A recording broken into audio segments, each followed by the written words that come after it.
Hello, and welcome to the podcast where three friends discuss environmental policies from around the planet.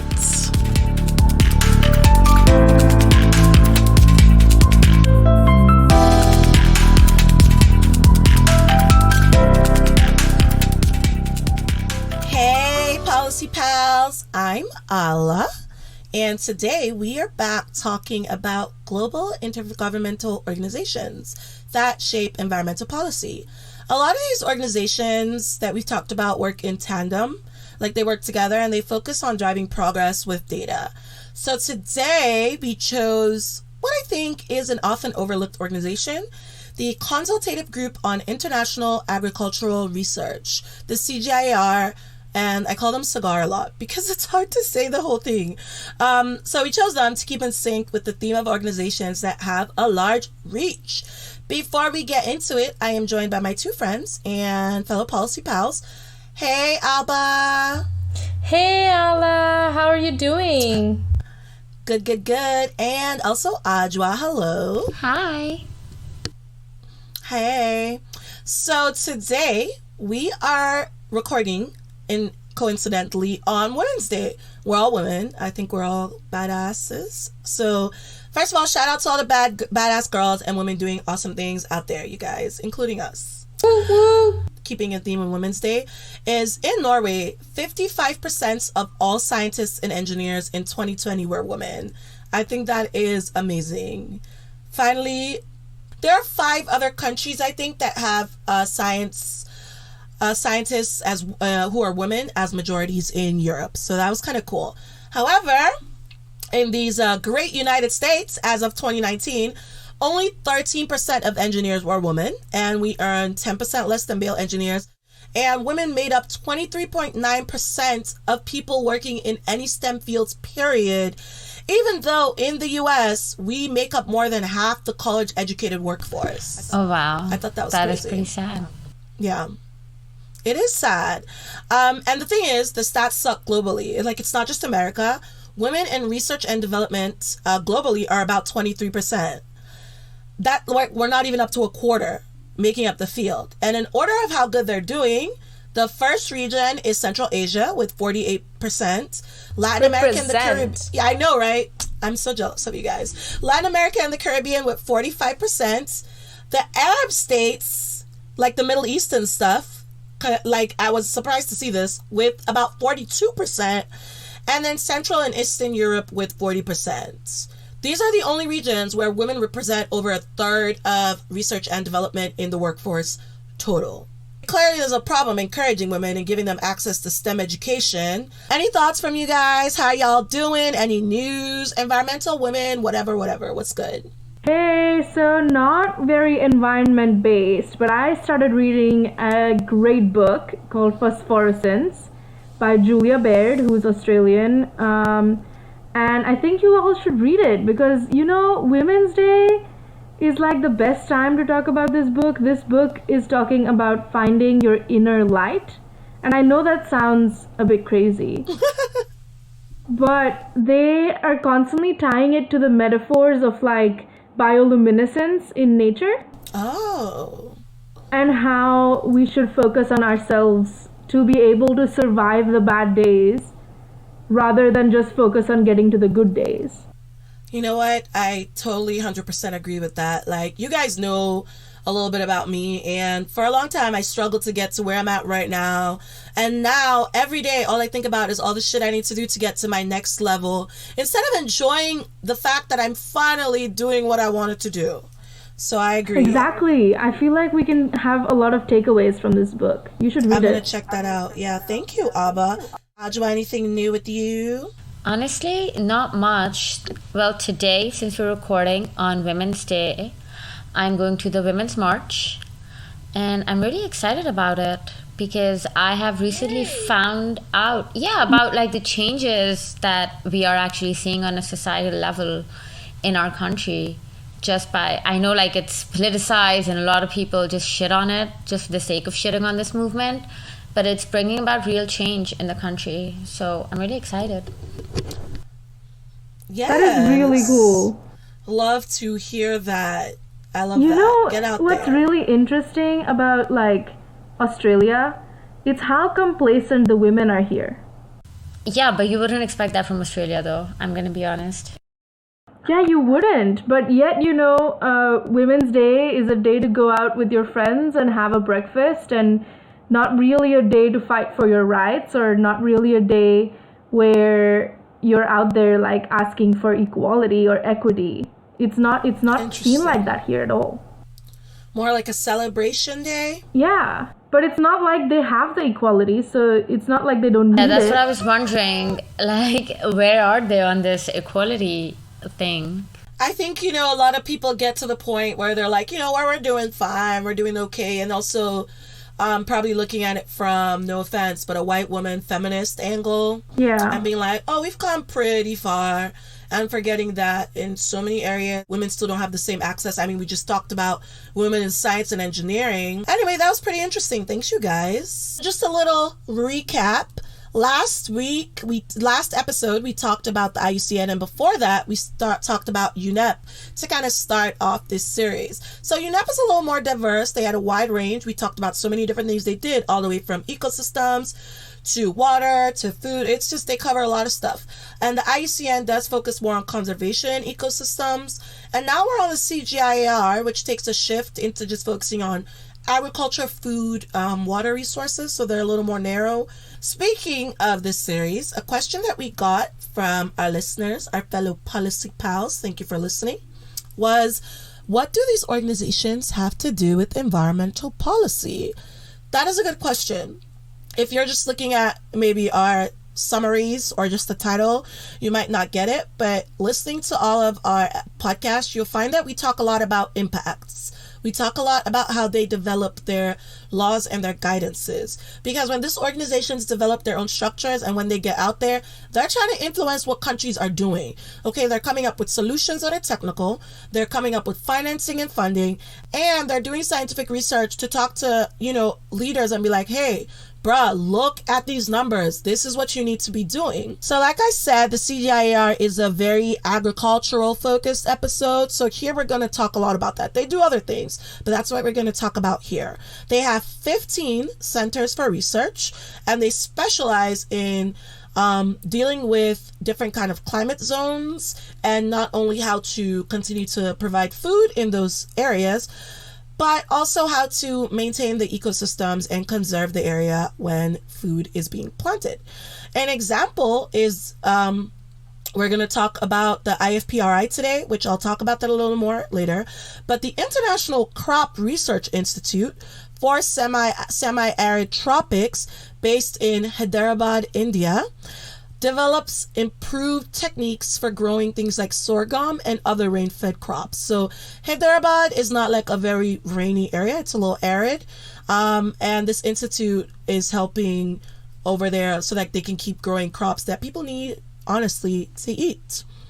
So that's kind of why we chose to do this. I think of any organization, to me, this organization has contributed the most to global nutrition efforts in the last 50 to 60 years. Maize, wheat, and rice especially have been pushed by leaps and bounds. So they have pushed that research for maize, wheat, and rice so far, changed how those crops are being grown, made it more available to people. And I think a lot of actual work in sustainable agriculture happens in developing nations, in areas where people still appreciate food as it comes to them without a lot of processing. So it's very important to do this. And the guy who kind of set this whole thing off, I guess not just him, but just the leader, I guess, Norman Borlaug, may he rest in peace, he won the Nobel Peace Prize for the work he did. Back then, when it was still the International Maize and Wheat Improvement Center International, as well as the Rice Research Institute. These are two things that are now under CGIAR, and he won the Nobel Peace Prize for the work that they did together to impact food security and crop growth. A lot of the technological advancements, I don't know what you guys think about this, do not consider electricity or communities that do not have a lot of water available to them. So we talked about this a little bit in the last episode, didn't we? Where we talked about how the solutions are coming out of the developed countries and are being expected to just transform and transition into developing countries, but that's not how it works. You need the research to happen locally. Exactly, 100%. And that's why I like the CGIAR. When they go to implement things, they fashion it to the area. They have institutes outside just North America or Europe. You know what I mean? Yeah. Like I said, these guys have 15 research institutes, and we will touch on their general work because we cannot dive into 15 research institutes in about an hour or an hour and 10 minutes. Not possible, you guys. But the one that we've chosen to highlight, just because of how much they drive food security policies, is the International Food Policy Research Institute. That's the IFPRI I mentioned earlier. So they were established in 1975, and they provide research-based solutions to sustainable agriculture that can reduce poverty and end hunger and malnutrition. So they use strategic research to foster a climate resilient and sustainable food supply. Like what I said about going to areas where the regions are suffering due to climate change and making sure that more damage isn't done as a result of agriculture. They also promote healthy diets and nutrition, and they help build like inclusive and efficient markets and trade systems. So they really do more than just crops. You know, they go beyond that to the community. That's why we're talking about them. I think that's pretty important. So let's talk a little bit about how this organization got started. I'm not going to take up too much time, but the roots of the CGIAR, interestingly, go back to the Mexico Rockefeller Foundation International Agriculture Program. I do not have a lot of great things to say about Rockefeller, but this is one of the good things. So it was set up in 1943 to increase agricultural production, primarily beans, maize, wheat, and potatoes. Okay, so like those like standard things that everybody kind of eats. It was led by my guy Norman Borlaug and a bunch of other scientists who were able to produce higher yielding, short saturated wheat varieties by incorporating semi-dwarf genes that had originated in Japan. And this is around the time that what we call the Green Revolution started. The Green Revolution is considered the third agricultural revolution, for anybody who doesn't know. And I think, so we estimate that we've had three, and all they are just basically times in human history that people have made such big changes that have revolutionized how we produce food. So an example is irrigation and how far that came thanks to northeastern Africa and the Middle East. That really changed food. I think that was considered the first major one. So anyway, shout out to Mexico, because all of this was possible because they were looking at how Mexicans and their ancestors for years have been doing agriculture. And you can look into it later, but the Incans, the Aztecs, those civilizations actually did have a lot of innovations in agriculture because of the areas they were located in. So the Green Revolution technologies kind of spread worldwide in the 50s and the 60s, and it was able to increase how many calories you could get from food per acre of agriculture. And I'm not saying calories like, oh, calories are bad. Like calories, like people need calories for energy, you guys. So over 1 million lives from this movement, apparently over 1 million lives are estimated to be saved as a result. The organizations that would later go from this into being the CGIAR are those two organizations that I mentioned with Norman Borlaug. So the International Maize and Wheat Improvement Center International, which is called CIMMYT, I just call it CIMMYT, and the Rice Research Institute, which is called IRRI, or IRI. I gotta stop somewhere. Like, anyway, so yeah, because of this, these organizations, they both came together. They started working together more. And then in 1967, the International Institute of Tropical Agriculture was established in Ibadan, Nigeria. Shout out to all my Niger people. And the International Center for Tropical Agriculture in Cali, Colombia. So we see the beginnings of this organization in Mexico, Colombia, Nigeria, taking stuff from Japan. You know what I mean? Like, it wasn't just something that focused on Europe or North America as we usually see. So I know it's very unusual. In 1975, they all combined, and now we have what we call the CGIAR. They continue growing today, and the structure of the organization is very dynamic. So they're constantly changing to make sure goals are being met. As a whole, what they do, their research goals, they have these system level outcomes, and that's what they try to base everything they do on. So their goals are to reduce poverty, improve food and nutrition security, and improve natural resources and ecosystem services. So reduce poverty, obviously going out there making sure crop yields are higher, food and nutrition security. Abba and Aja will talk about what they do with genetic crop improvement, things like that, and all their gene banks, which are still used worldwide today, and natural resources and ecosystems. Like I said, they try to make sure that the agriculture is sustainable. Today, Abba will tell us how they fund this work and how they manage so many research centers in all these different developing nations. And Adjoa will talk about the tangible effects of what they do and maybe some possible improvements they can make or are already making. So Abba, take it away, girl. So we've heard from Ala what CGIAR is, but how does it work and what exactly does it do? In short, like Ala said, CGIAR provides a participatory mechanism for national governments, multilateral funding bodies, development agencies, and leading private foundations to finance some of the world's most innovative agriculture research. This basically just means that the CGIAR focuses on agro research and takes a lot of money from the world, which it then funnels into this research to then inform policy making. The research centers and the funding that they're receiving are what form the foundation of this entire organization. In fact, they rely so heavily on their funders that their funders form most of their governance. That's kind of crazy. Yeah. As of 2017, CGIAR has an impressive annual research portfolio of just over $900 million annually. God damn. With 11,000 different staff members that work in 70 countries around the world. Do you know that's more countries than the IUCN? Yes. And how do they manage this? I am having trouble managing my one grad school career. They have less money in more countries. But also, when they say it like that, they boast an annual research portfolio of $900 million annually, it sounds like they're doing great. It sounds like this is what they need. But no. In fact, in 1992, which is a long time ago, so adjust for inflation, they were $100 million short of their budget goals, to the point where their staff members had to take pay cuts. That's crazy. I'll be $5 short of my budget and start crying. Exactly. How do you deal with that? So how does this work? How does this funding come in? Where does it come in from? They have two major streams. Let's first talk about the CGIAR Trust Fund.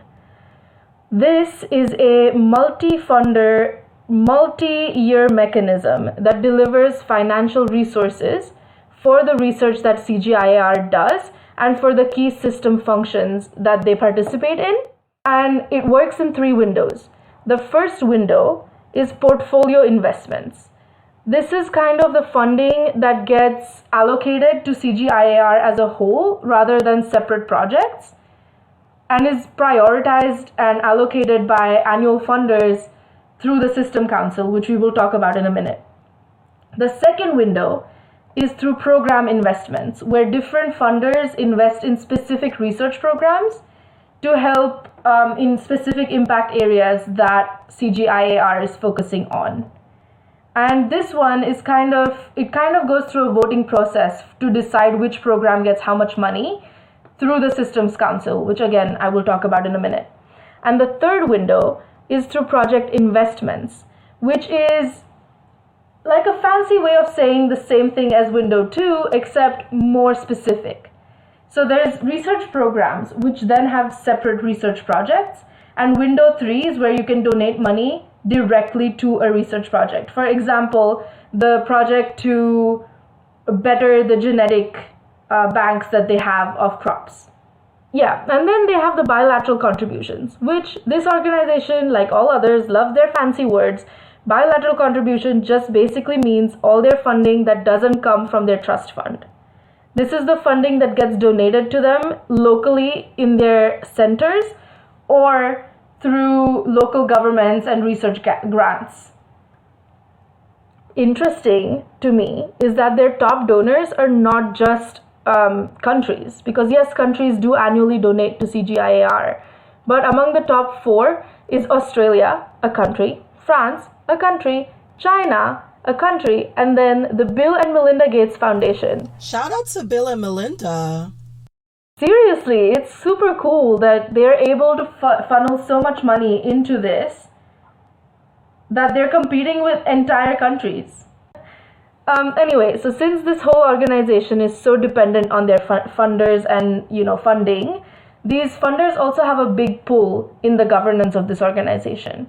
The funding they receive supports almost all of their research carried out at this organization. Before receiving this funding, though, the programs set out their expected achievements, kind of like a bullet point of this is what we want to do with this money, like a proposal you would submit for your research.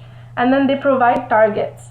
They say like, I need $15 million to do X, Y, and Z by this time, and you will see me using this money in these targets over time, which means that all the money that's coming in can be properly measured and properly monitored, and gives the donors this kind of sense of satisfaction that what they're donating towards is coming back to them and they're able to see how it works.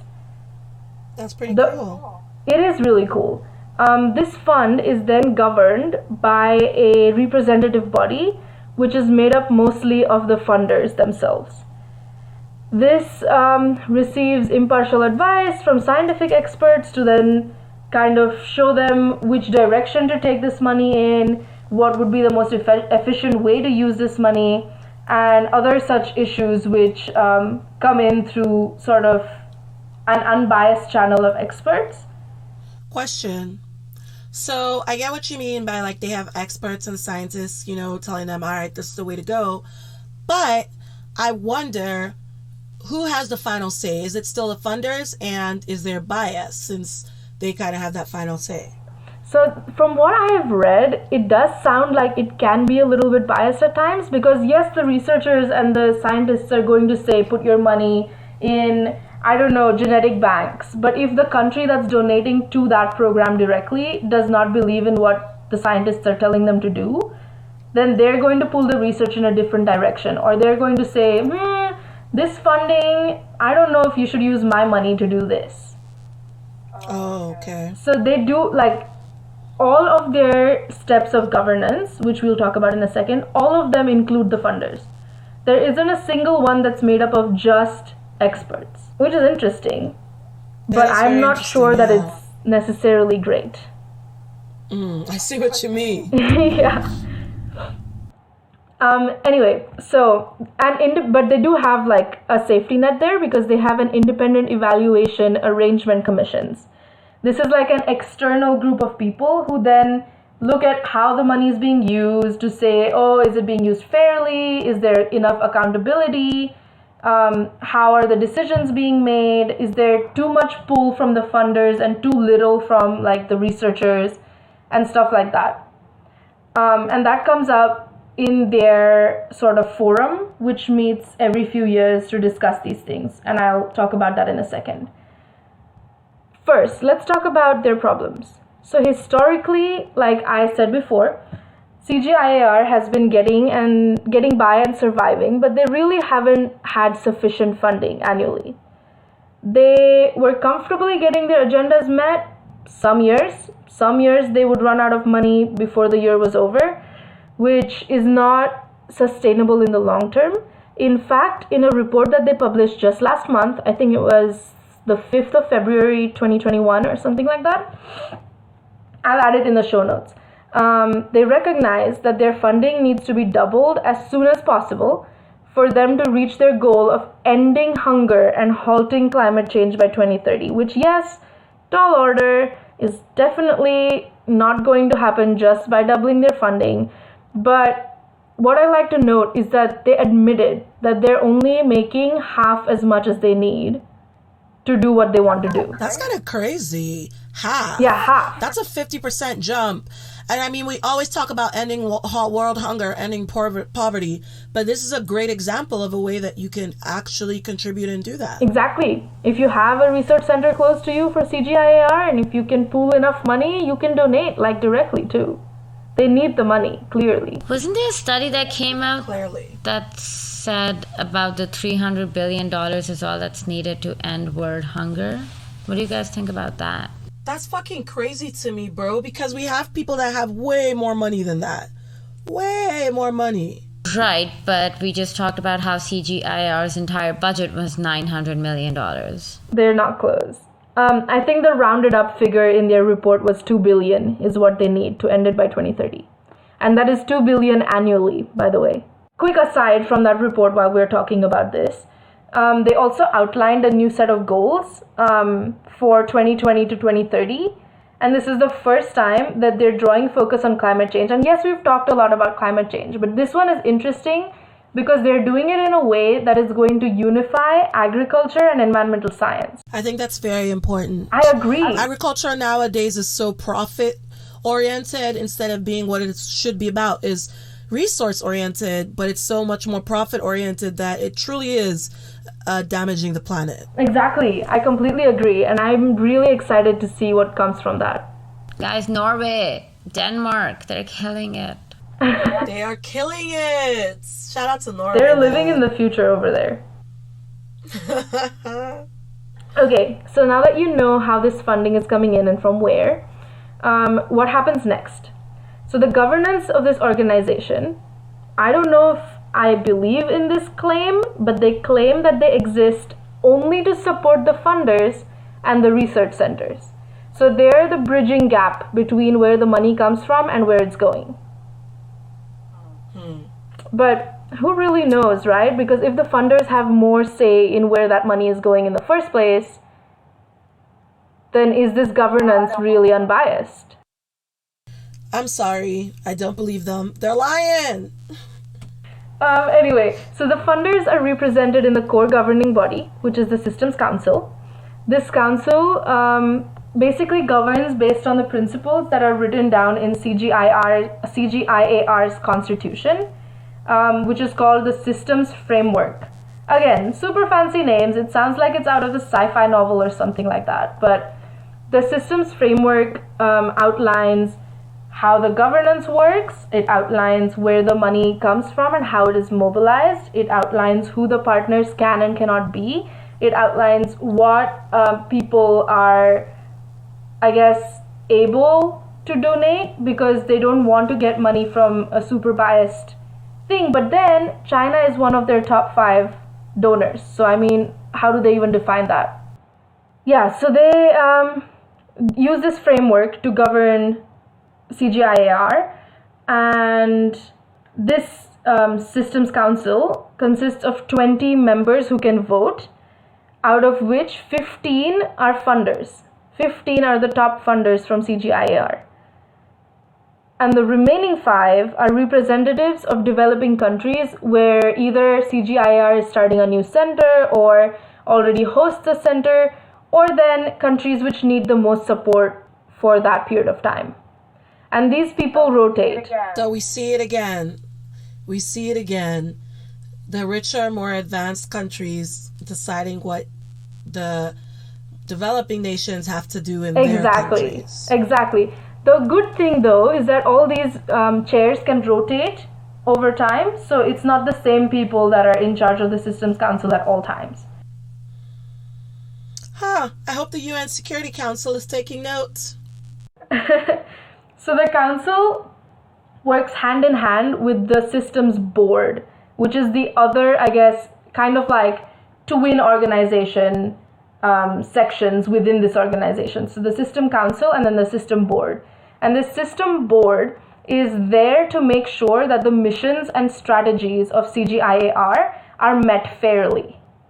Which again, who really knows what they mean by fair? But they're making sure that everything happens the way it's been drafted and the way the Systems Council is recommending that it happens. This board comprises of 8 voting members. Guess what? They're all funders again. And then the non-voting members are made up of 2 ex officio members, which is basically ex officio means somebody who was a voting member before but no longer is. And they're meant to keep it unbiased so that the entire focus doesn't shift to what the new funders want. But how is that going to be unbiased? Why don't they just get That's some a good question. And 6 active observers who can be scientists but aren't necessarily. Like, they're just listed as people who are there to observe and make sure, kind of put pressure that nothing is happening unbiased or nothing is happening in a biased way. Listen, guys, these people need money. They're going to do whatever they need to get money. And you know what funders want? They want their egos to be boosted, and they're giving them all these chairs to sit on. Of course they're going to, they're just writing paychecks for themselves. Yep. You know what? You make a good point, Ajwa. I did not think about it like that. They desperately need the money. So they're like, sure. Okay, and I completely agree with you, Ajwa. And this is where that becomes a reality because, yes, there are 2 different boards, right? The Systems Council, the System Board, whatever, 2 different things. But when you look into what they do, it literally lists on the Systems Council, it lists that it gives recommendations to the board and takes recommendations from the board. And on the board, it lists that it gives recommendations to the council and takes recommendations from the council. The other thing that the board does is make sure that it quickly responds to challenges that arise on the international front. So because they're looking at agriculture research across different countries, there can sometimes be political issues between them or funding issues between them that the board then has to quickly respond to and resolve. But to do that, they also take recommendation from the council. So again, which one is it? I don't know. They're stuck in a loop here. And I felt like I was stuck in a loop trying to research this too, because it was a little bit confusing what separates them. So all of this recommendation business happens, and then all of these recommendations are taken by the council and by the board, which then oversees the executive management team, which is a new addition to the CGIAR governance and has only been in effect for a year. And my opinion is that it came into effect because of COVID, because things became harder to manage because of shutdowns. Mid-2020, this team came into existence and is made up of only 3 experts who are top executives, and 2 of them are women. What? All right. Yeah, 2 of them are women. So they're supposed to be the enforcers of the new goals and the one CGIAR vision. So I think that they have been looking for a new way to improve their accountability and improve how they get to their goals. And I think that plus COVID is what kind of spurred this executive management team. I think you're right, yeah. So finally, what unifies all of these things? So there's the exec committee, the council, the board, the funders that are not on any of those boards. It is all brought together by the General Assembly of the Centers, which is a meeting or a forum that happens regularly where they discuss and solve issues that have not been able to be solved by who they were supposed to be solved by, basically. So if the council has had an issue that they've been looking at and they haven't solved it, or the board has had an issue they've been looking at and haven't solved it, they all come together at this General Assembly of the Centers to then discuss directly with the research centers what needs to be done. I like that. Yeah, I like that too. And they also come together in terms of elections as well. So they will also elect the people that go into the board, the council, whenever they rotate over time. So basically connecting governance to the actual research. That's good. That's necessary. I agree. It is necessary. So these funders are now voting? Yes, but also the experts are voting. And so it's not just those 8 funders or just those 15 funders that are getting to make all the decisions. The rest of them are able to decide who they want to represent them. So I've been talking about research centers for a bit. CGIAR has 15 research centers, which are all independent, not-for-profit research organizations that conduct research. Hands-on research programs and operations guided by policies and all of that stuff happens here. Some of the good examples of these research centers that I've just mentioned are the Africa Rice Center, the Center for International Forestry Research, which is doing a lot of work in developing countries, the International Center for Agriculture Research in the dry areas, which again, very important because water is a major issue, the International Institute of Tropical Agriculture, which again, climate change ties into that, and what they do basically is they're trying to make tropical agriculture sustainable in this changing climate, because climate change affects tropics like disproportionately to the rest of the world. And then they have an interesting research center, which is the International Livestock Research Institute, which focuses on livestock as being a resource of agriculture, which is pretty interesting. Then they've got like the Potato Center and other places like that that are doing really important research in agriculture. So this is where the magic happens. This is where all of this funding gets transformed into science and solution. And they do that using a 5-part procedure. They focus first on impact areas. Their 5 impact areas are nutrition, health and food security, poverty reduction, livelihoods and jobs, gender equality, youth and inclusion, and environmental health and biodiversity. They also have a climate adaptation impact area that they've been focusing on. So they use all of these impact areas to achieve kind of measurable benefits in the areas that they need to focus on. And then they move on to research and innovation using 3 pathways that they've identified. And these pathways are science-based innovation, which is developing knowledge products, technologies, services, all of the stuff that comes before the actual research in the places. The second pathway is targeted capacity development, which basically means working with farmers, working with local organizations, working with firms, etc., to improve how farming solutions are researched, or to improve how technical things that they've developed in the science-based innovation pathway are then translated into actual action. And then the third one is advice on policy. This policy framework and this other pathways framework then further moves on to the regions where they're focusing. So the 6 regions that the CGIAR focuses on are the Central and West Asia and North Africa, Latin America and the Caribbean, West and Central Africa, East and Southern Africa, South Asia, and Southeast Asia and the Pacific. So basically this is where they get their initiative from. So they have impact areas, they have impact pathways, they know what they want to do, but then where do they need to put that effort in? That's where these areas come in, these regions come in. So even in these regions, they focus on 3 specific action areas.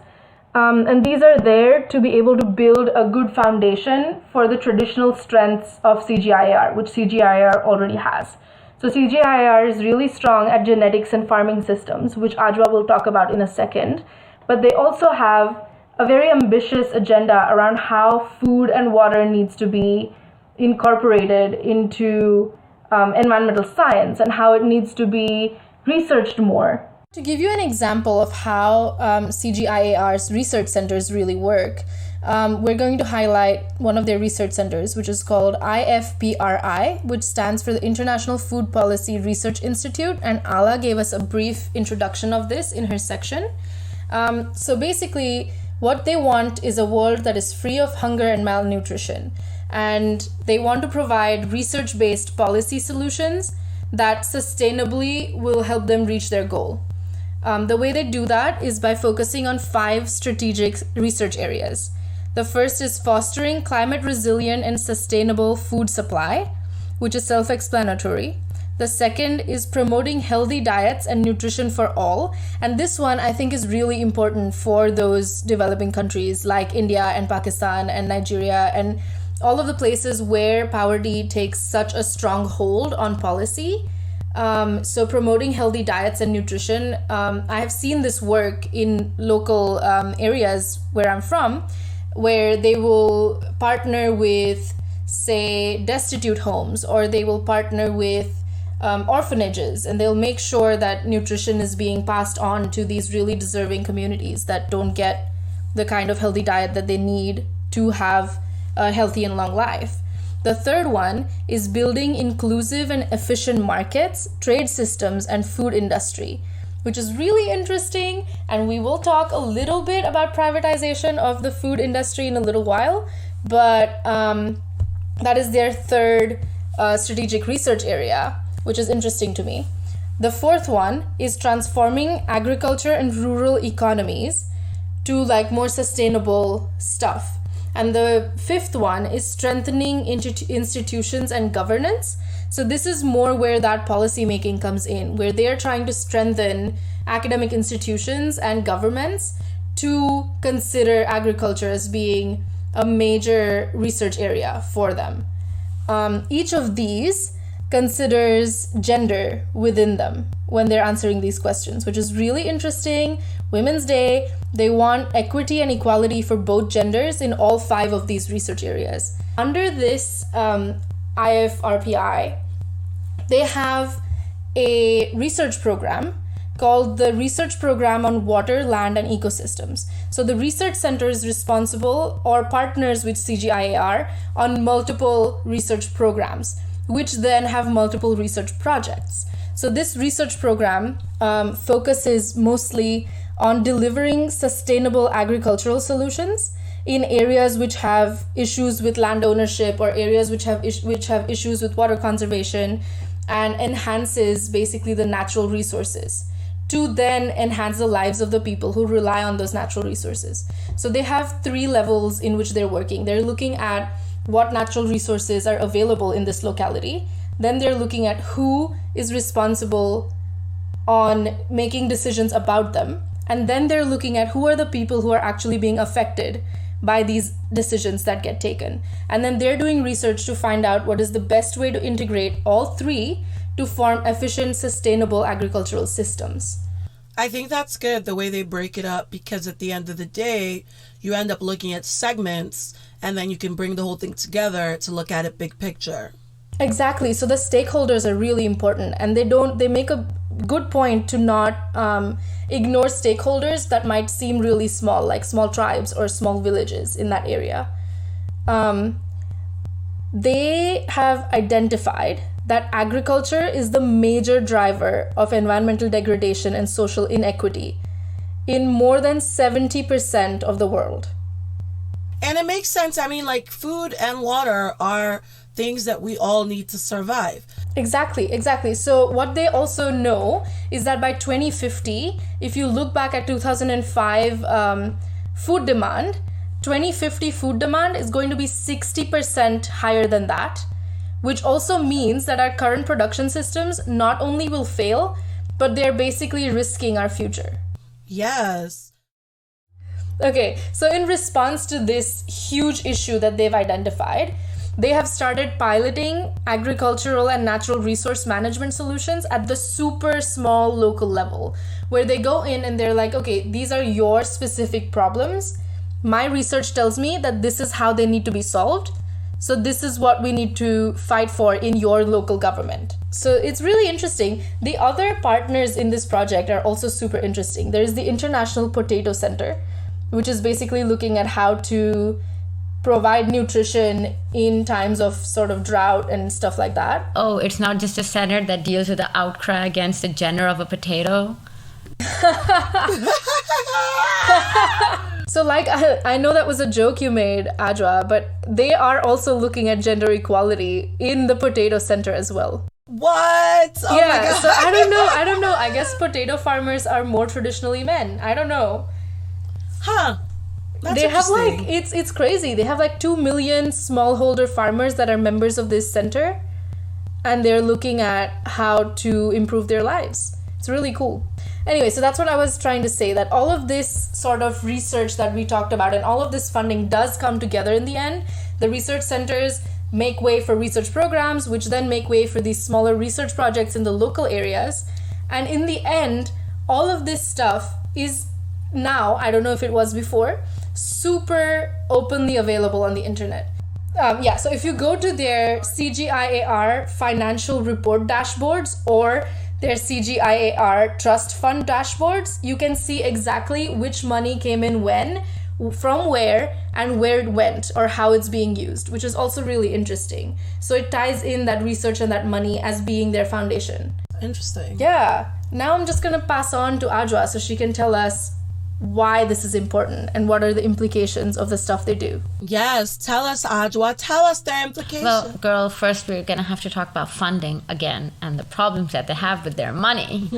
Well, I mean, obviously it's not surprising for a system to be this big and such like highly diverse portfolio of research activities that they will see success in some areas and in some centers that they will in others. And even certain programs within very successful centers sometimes have suffered poor records when it comes to returns on research investments. Another one of the problems that the CGIAR has is GMOs. As we all know, it's a very highly discussed and controversial topic. Pop culture loves giving their say on it. Genetic modification is not really something that's new. It has been around. For the first recorded one was like 10,000 years ago in Southwest Asia, where humans first bred plants through artificial selection and selective breeding. Now, GM crops, they do promise to mitigate the current and future problems that we have in commercial agriculture. And we have seen with proven cases with Indian cotton and Australian canola. However, there's still some insect resistance and potential health risks that have jeopardized the standing with the public and policymakers, which has led to partial and sometimes even full bans in certain countries on GM crops. However, we actually have seen that the seed market actually gives you quite a bit of return, and with like more than almost like 10% return, and promising research avenues in biofortification, which Ala explained earlier, and precise DNA integration, which is basically a process that mediates the insertion of just some foreign genetic material or other DNA duplex into a chromosome that already exists of the plant or in any other replicon in order to form something that's kind of a linked DNA with the host DNA. And that kind of helps with the plant to show resistance to any external threats that it's been that it's exposed to, and stress tolerance also. So it has really helped with this productivity and prosperity to commercial agriculture. So that really is what it is. But before I get into problems, what do you guys think about crop genetic modifications in general? Well, for me, I can understand why people are a little apprehensive about selective breeding, but I just want to remind everybody, I'm going to use a perfect example, the banana. The banana, as it originally existed, was filled with so many seeds, you could not eat it. You know when you open a banana now and you have those tiny like little seeds in the middle?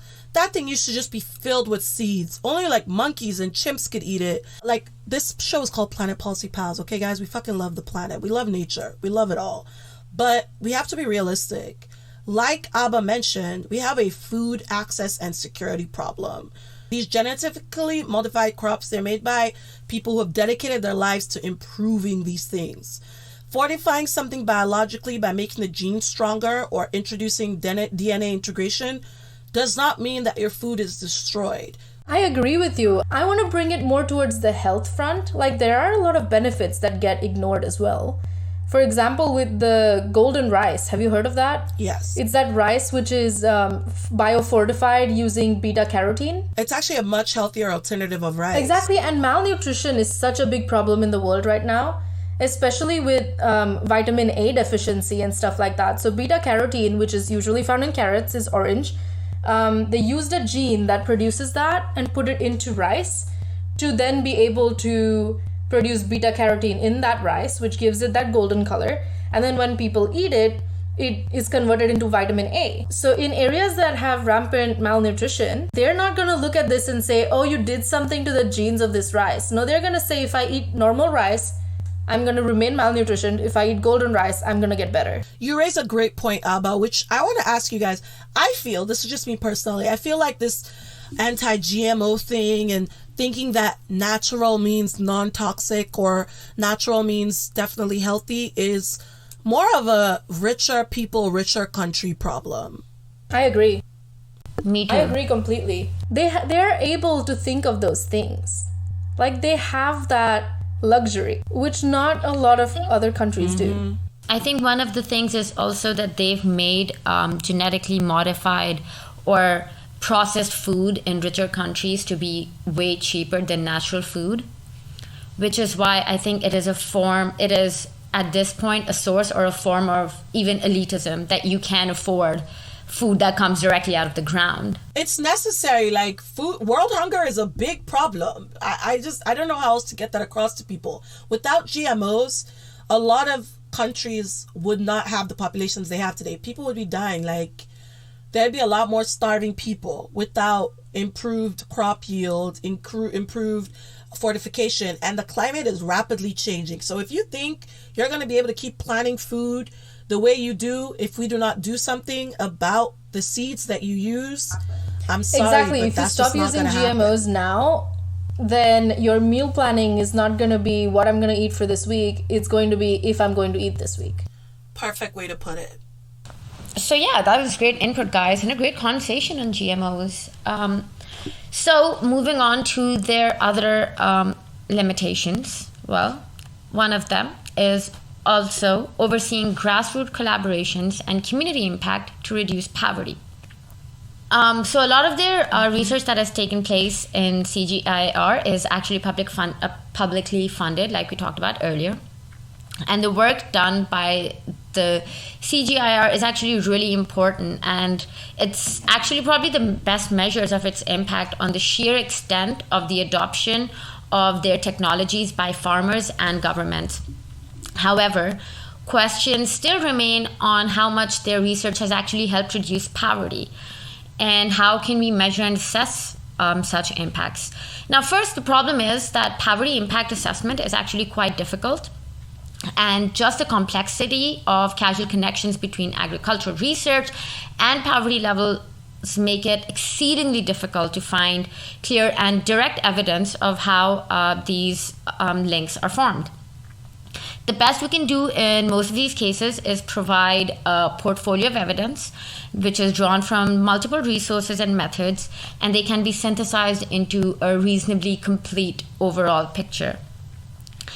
The second thing that they do to produce a compelling analysis of poverty impacts is that the research, they must begin that at an early stage of the introduction of any new technology, and it needs to last for many years. The key issue for effective assessment is research design. And without thoughtful research design in the early stages, because it's really hard to measure later because there's no econometric technique that can provide convincing evidence after it has been implemented. So which makes it really easy to be politicized by the governments using a lot of these researches and just say, oh, this does not make as much impact as we thought it would, if there was not a system that was set in place very early on for the project. But first, let's talk about what the good that CGIAR has done apart from its problems. One of the biggest things that I think one of their biggest subset that they work on is the climate change, agriculture, and food security. And the overall purpose of the CCAFS is to marshal the science and expertise of the CGIAR and its partners to catalyze basically a positive change towards climate smart agriculture. With obviously changing climate, we really do have to adjust our practices in agriculture, especially with food systems and landscapes. And they want to position CGIAR in a way where it plays a major role to bringing scale practices. They're going to use technologies and institutions that enable agriculture to meet its goals, like triple goals of food security, adaptation, and mitigation. Now, all of these CGIAR centers, they have a stake in the climate change, agriculture, and food security, and numerous research centers have considerable climate change expertise and activities.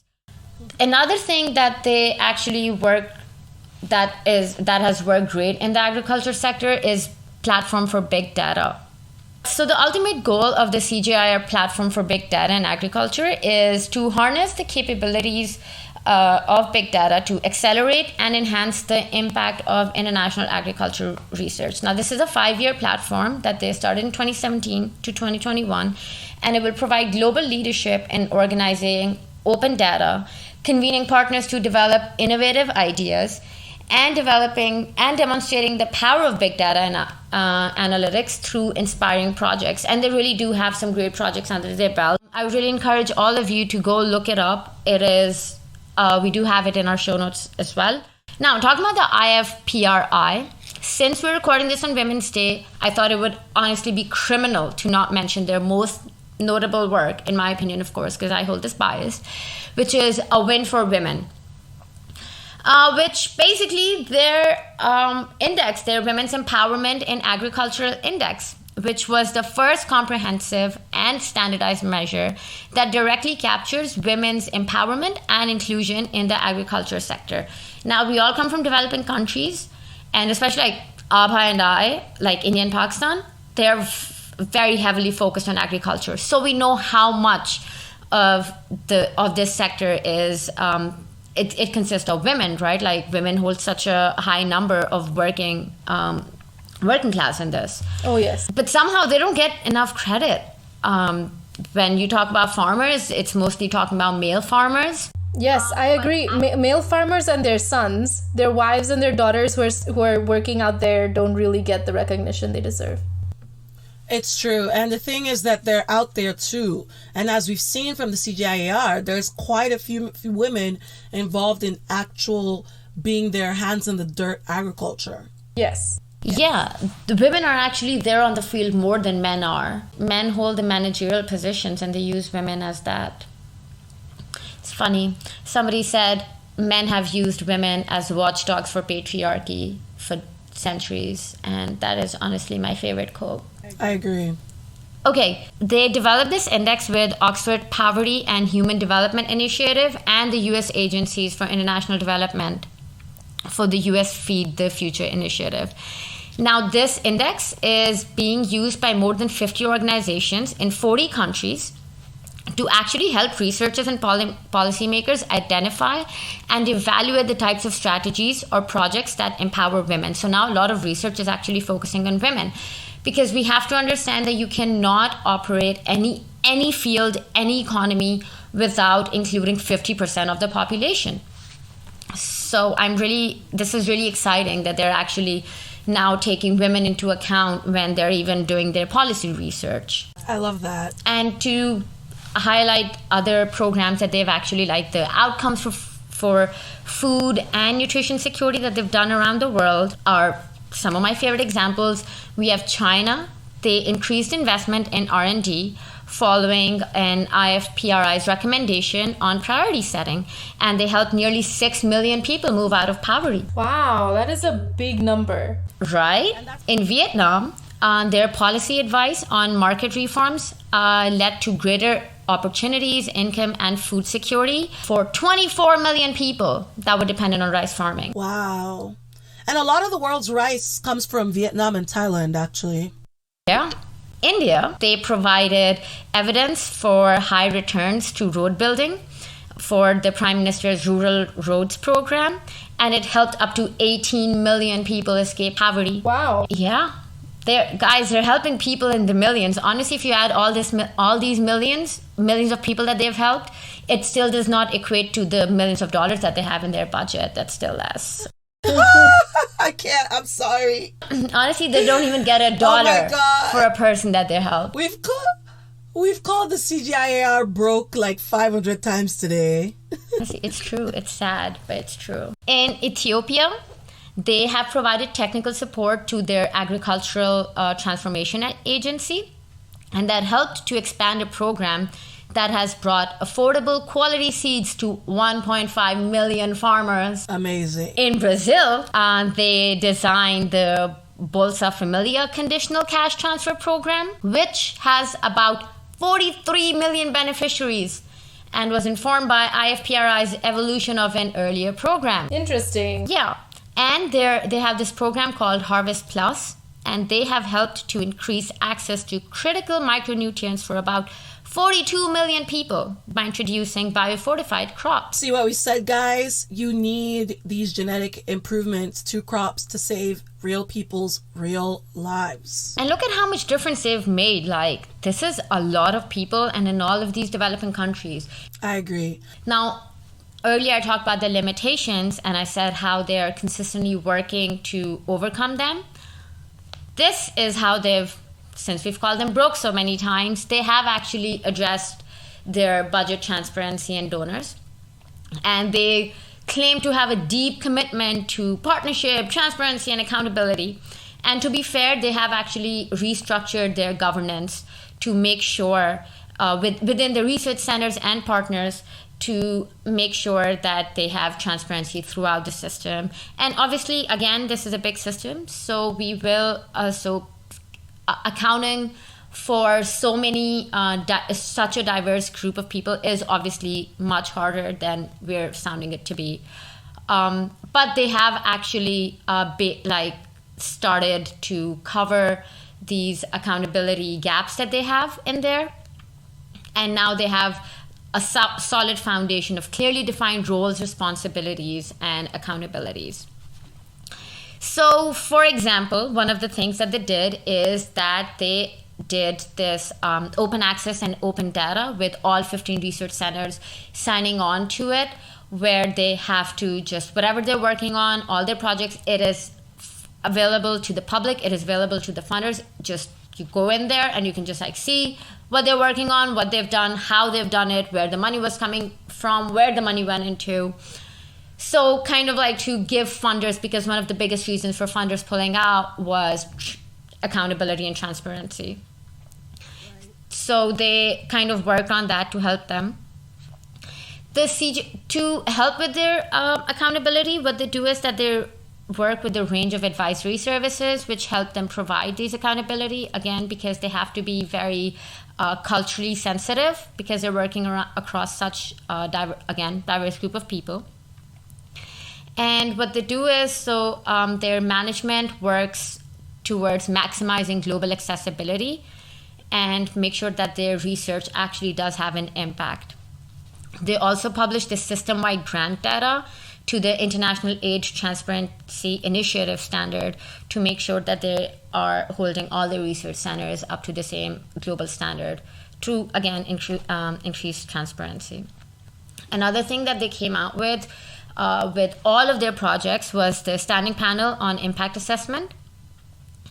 And it has become increasingly institutionalized over the past 10 years because their demand from the funders for quantifiable assessments of the impacts of their research activities was getting really high. So they had to give them feedback. They had to tell them exactly what they're doing. So now the SPIA is actually a part of their Science Council, and it has vigorously promoted the developments of methods for doing even ex-post impact assessment. So historically, a lot of this effort has been directed at crop genetic improvement research, but recently it has promoted its applications to other CGIAR research as well, which personally I think is great. It has helped funders know where their money is going into. It has helped understand other people, public also understand the importance of organizations such as CGIAR. Okay, so yeah, thank you so much, Ajwa. That was pretty awesome. And some organizations for you guys to check out before we wrap things up here. First of all, the IWMI, that is the International Water Management Institute. They are one of CGIAR's research groups or centers that we talked about. And they're a research for development organization, the same way the IFPRI tries to be about, solutions. Their goal is to deal with water and land management. We also have the World Food Organization. The World Food Program is the food assistant branch of the United Nations. It is the world's largest humanitarian organization. Another food and agriculture organization to check out is literally called just that, the FAO, the Food and Agricultural Organization of the United Nations. It's a specialized agency of the UN, and they work with the WFO, but they try to focus more on nutrition and food security. So next week, we will talk about the Intergovernmental Panel on Climate Change, the IPCC, which is in hot press at the moment and has been for the last couple of years. It is the United Nations body for assessing science related to climate change and research related to climate change. And it provides policymakers with regular scientific assessments on climate change, its implications, where it's going, what are the future trends that are being predicted by models, as well as putting forth adaptation and mitigation options for them. This episode focuses more on the scientists' perspectives rather than policy, but it also does inform policy and does come in to policymaking very often. We're very excited about talking about this. Yes. So before I officially wrap up, I know I've said that like twice already. I just have a question for you guys. I mean, in this episode, I believe we talked a lot about this connection between developed and developing nations, as we tend to do because this is global policy and the world is very interconnected now. But also very disparate. Like, we are not on the same page. That is the big problem. Not on the same page, but we all kind of have to work together. It's not going great so far. But how do you guys feel like developing and developed nations are connected when it comes to things like sustainable agricultural solutions? Do you have an example where you're from? Did you read something you want to share? Like, guys, hit us up. We really want to know. So that is our show. Thank you for joining us today. I hope you guys enjoyed learning with us about yet another organization that influences environmental policies around the world. We know they aren't perfect, but they do help countries make better choices. As always, though, like I said, we do want to know what y'all learned about and what you think we can do to improve. We're halfway through this series, and we'd love feedback as we start to plan our next series, or even something going in your community that you want to share with us. You want to share this stuff? Sounds awesome. Hit us up on Twitter at Planet Policy Pal, Instagram at Planet Policy Pals, and like our Facebook page. We post a lot of insightful info and news about environmental solutions almost every day as well. Check out our website, planetpolicypals.com, for show notes, references, and tips on how to support us. Like, follow, or comment depending on what podcast platform you listen to us on. That is it. Thank you, guys. We'll see you in 2 weeks. And until then, keep learning, pals.